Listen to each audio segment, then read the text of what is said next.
In 2020, Sony dropped a bombshell. PlayStation 5 games would cost $70.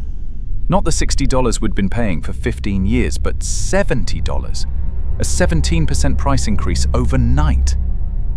Their justification?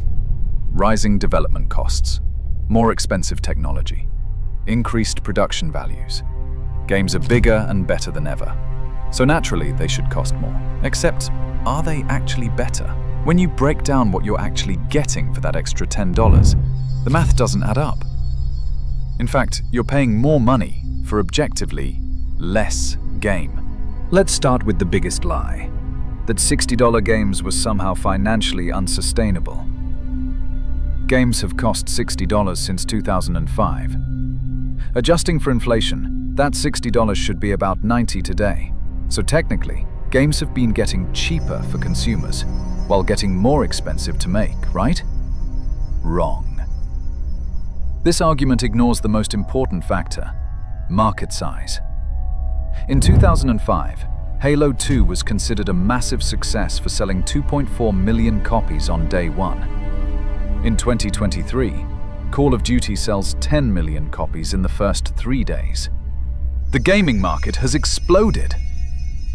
More importantly, physical sales used to involve manufacturing, shipping, and retailer cuts that ate 30 to 40% of the retail price.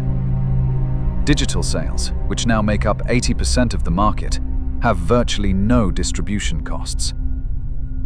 So yes, games cost more to make, but they also sell more copies at higher profit margins to a much larger audience. Let's compare what $60 got you in 2005 versus what $70 gets you in 2025.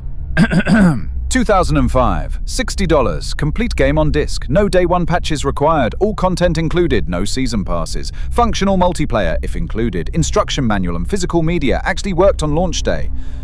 2025, $70, broken game requiring day one patch, season pass sold separately $30 to $50, multiplayer often separate purchase or subscription, digital only, no resale value, frequently broken on launch, core features often missing until post-launch updates. Modern AAA games aren't just more expensive, they're often incomplete.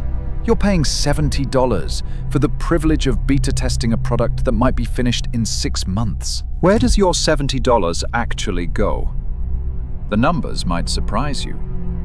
Platform fee, Sony, Microsoft, and Steam, $21, 30%.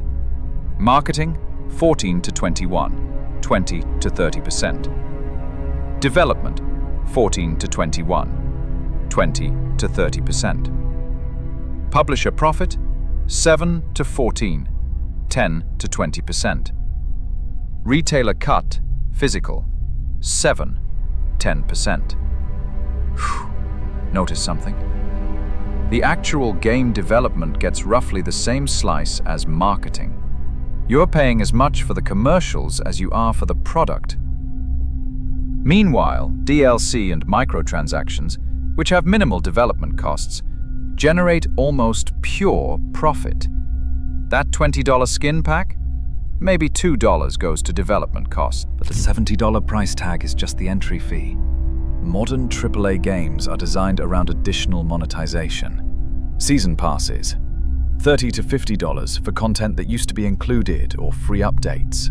Battle passes, $10 to $20 every few months for time-limited progression. Cosmetic DLC, $5 to $20 for individual skins or characters. Premium editions, $90 to $120 for digital bonuses that cost nothing to produce. The industry has successfully normalized paying $100+ for what used to be a complete $60 package. They've taken content that was once free, put a price tag on it, and convinced us it's additional value.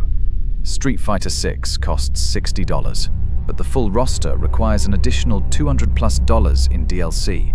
Diablo 4 costs $70, but a cosmetic horse costs $25. These aren't outliers. They're the business model. Here's what really exposes the scam. Indie games consistently deliver more value per dollar than AAA titles. Hades, $25, 100+ hours of content, regular free updates. Stardew Valley, $15. Infinite replayability, continuous free content editions.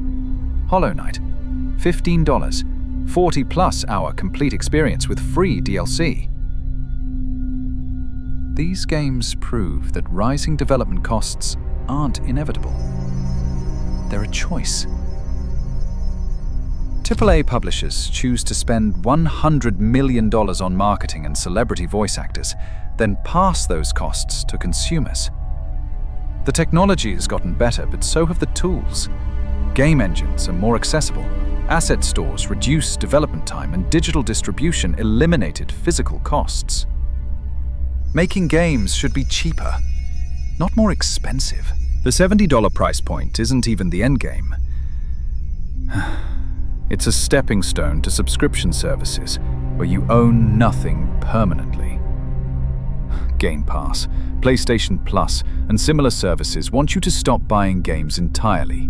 Pay $15 per month forever, access a rotating library, but own nothing. This isn't necessarily evil, but it changes the relationship between players and games. When you don't own your games, publishers can remove them anytime. When everything is subscription-based, nothing has lasting value. The $70 game price isn't about covering costs. It's about maximizing profit.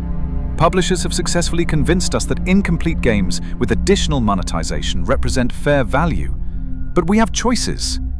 Support developers who offer complete experiences. Buy games on sale. Explore indie alternatives. Vote with your wallet. The industry will charge whatever we're willing to pay. If we keep paying $70 for incomplete games, they'll keep selling them. If we demand better value, we might actually get it. The question isn't whether you can afford $70 games, it's whether you should.